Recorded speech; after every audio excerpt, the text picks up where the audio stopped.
सहायक आचार्य भर्ती को लेकर के अभी एक बहुत ही बड़ी अपडेट आ रही है और ये जो अपडेट है उम्मीदवारों के लिए खुशखबरी है।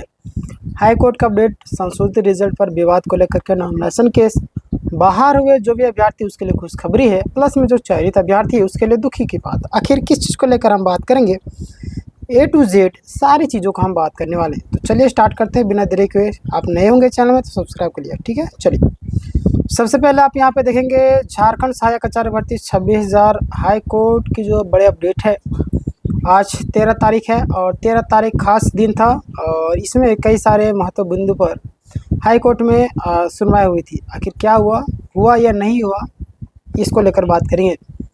यहाँ पे देखिएगा आज की सुनवाई में क्या हुआ। तो आज 13 मई को झारखंड हाई कोर्ट में सहायक आचार्य भर्ती मामले में सुनवाई हुई और उम्मीदवार को उम्मीद थी कि विशेष रूप से नॉर्मलाइजेशन जो आपका अगेंस्ट मामले जो आपका फैसला आएगा, यानी कि नॉर्मलाइजेशन के जो आपका मामले हैं और उस पर मतलब कि एक बड़ा फैसला आने वाला है। पर कोर्ट ने इस मुद्दे पर चर्चा हुई और लेकिन अंतिम फैसला अभी नहीं आया। आप समझ सकते हैं कि कोई भी मामला में सुनवाई होता है तो तुरंत फैसला क्यों नहीं आता है। इसके पीछे एक हमारे पूरा सिस्टम, हमारा पूरा करप्ट सिस्टम पूरा जिम्मेदार है, क्योंकि एजुकेशन व्यवस्था वाले जो भी चीज़ें होती है उसे तुरंत ऑन द स्पॉट फैसला देना चाहिए। बट सारे लोग मिलीभगत है, अंदर से पैसों का खेल लेन देन का चलता होगा, तभी ऐसा मामला को डिले किया जाता होगा। हालांकि जिस तरीके से हम लोग गेम खेलते हैं मोबाइल, उस तरीके से हम लोग के साथ में ये लोग रियल गेम खेलते हैं, है ना। लास्ट में जितवाते हैं ही, मतलब आप ही लोग को, मतलब हम ही लोग को पक्ष में, हम ही लोग के पक्ष से फैसला आएगा, परंतु इस तरीके से घुमाएंगे, इस तरीके घुमाएंगे और इस तरीके से मामलों को लंबा कर देंगे आप जिसकी कल्पना भी नहीं की होंगे। ये राजनीतिक जो लोग करते हैं, आप थोड़ा समझ रखते होंगे तो आपको पता होगा। और झारखंड की जो दुर्दशा है, जो दयनीय स्थिति है, इसका तो अभी कल्पना ही नहीं किया जा सकता है, क्योंकि जो दुर्दशा बना करके रखे यहाँ के सरकार, बहुत ही बड़ी दुख वाली बात है। चलिए आगे बात करते हैं। उम्मीदवार काफ़ी ज़्यादा प्रभावित है और कौन कौन उम्मीदवार प्रभावित हुए। तो जिन उम्मीदवारों का नाम पहले जिला काउंसिलिंग में आया था लेकिन बाद में संशोधित रिजल्ट से बाहर हो गए, यह मामला मुख्य रूप से प्रदीप कुमार का जजमेंट के कारण सामने आया था। देखिए बहुत सारे लोग का रिजल्ट तो आया, पहले शुरू में इतना तो नालायक तो नहीं, शुरू में आप रिजल्ट देते हैं फिर बोलते ये हो जाएगा, फिर बोलते वो हो जाएगा, फिर से बाहर करते, ऐसे तो गलत बात है ना।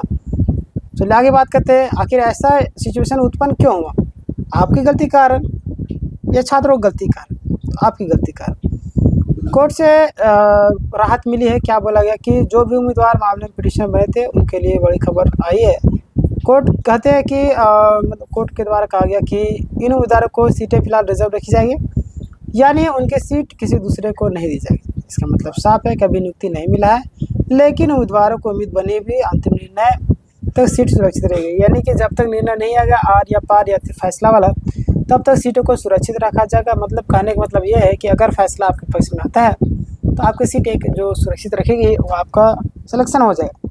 समझ रहे, कहने का मतलब यही है, साफ शब्दों में बोले तो। आगे हम बात करते हैं पिटिशनर बनने वालों को फ़ायदा। हालांकि पुराना वीडियो में भी मैंने बताया था और इस वीडियो के बारे में मैं बता रहा, खास तौर पर बताया क्या था उस वीडियो में भी कि जिन्होंने, है ना, कोर्ट में जाकर के केस किया यानी कि पिटिशनर बने, उन्हीं को फिलहाल राहत मिली है और इसीलिए कई उम्मीदवारों के लिए ये सकारात्मक अपडेट है।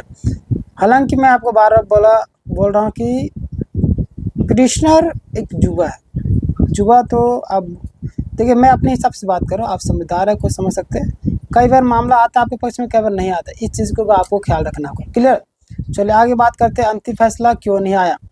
तो कोर्ट में कई केस अभी पूरा तरह से टैग नहीं हो पाए हैं।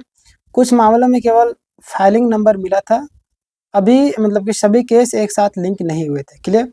और जज साहब ने साफ कहा, क्या कहा, ध्यान दी कि सभी मामले केसों को एक साथ टैग किया जाए, फिर एक कॉमन जजमेंट पास किया जाए ताकि सभी उम्मीदवारों को एक साथ मतलब एक समान आदेश लागू हो। क्लियर।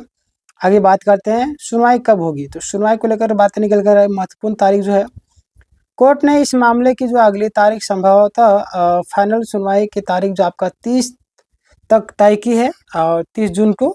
देखिए उस दिन क्या होगा, उस दिन आपका नॉमिनेशन अगेंस्ट एक बड़ा फैसला आ सकता है। सभी को जो टैग किया गया उसमें कॉमन जजमेंट आएगा, संशोधित रिजल्ट से बाहर उम्मीदवारों को अंतिम दिशा निर्देश दिया जाएगा। अभी उम्मीदवारों को क्या समझना चाहिए? तो मुख्य बात है जो अभी अंतिम नियुक्ति का आदेश नहीं आया है। पिटिशनर उम्मीदवारों को यानी पिटिशनर जो भी उम्मीदवार है उनको सीट सुरक्षित रखेगी। कोर्ट सभी मामलों को एक साथ सुनकर निर्णय देना चाहता है ना। ठीक है, आगे बात करते हैं। 30 जून को मतलब 30 जून की जो सुनवाई है अब तक सबसे महत्वपूर्ण मानी जा रही है। क्लियर। और महत्वपूर्ण निष्कर्ष क्या है कि पिटिशनर उम्मीदवारों की एक बड़ी राहत मिली है और फिलहाल सीटें रिजर्व रखी गई है। नॉमिनेशन जो आपका अगेंस्ट है उस पर अंतिम फैसला आना बाकी है। सभी केसों का जो कॉमन जजमेंट आएगा, बाकी बात जो आपका अगली सुनवाई 30 जून को दिया गया, यानी कि लगातार बार डेट दिया जाए, यानी कि मामला को क्लियर कर दिया जाए। तो आपके मन में कुछ सवाल हो तो कमेंट करके जरूर बताइएगा। मिलेंगे नेक्स्ट वीडियो में, तब तक के लिए अभी तक आपने हमारे चैनल को सब्सक्राइब नहीं किया तो कर लीजिए। धन्यवाद।